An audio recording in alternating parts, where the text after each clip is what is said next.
So starting का 1 महीना आपने डिफिकल्टी फेस की, बट उसके बाद लगने लगा कि यार हो जाएगा। एक स्ट्रक्चर वे में कोर्स क्योंकि आपने जॉइन कर लिया था, तो एक सिस्टमैटिक वे में आपकी प्रिपरेशन स्टार्ट हो चुकी थी और बीच-बीच में यस, सारी यस, फैकल्टीज़ का गाइडेंस भी मिल रहा था, तो वो ज़्यादा हेल्पफुल रहा आपके लिए।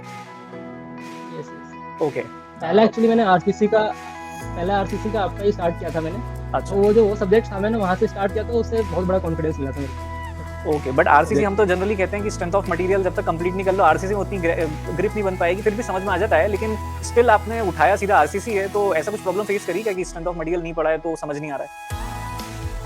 नहीं, नहीं ऐसा कुछ तो नहीं हुआ सर। आपका मतलब टीचिंग का वे बहुत बढ़िया था सर, मेरे को तो बढ़िया लगा, तो मेरे को कोई डिफिकल्टी तो नहीं हुई।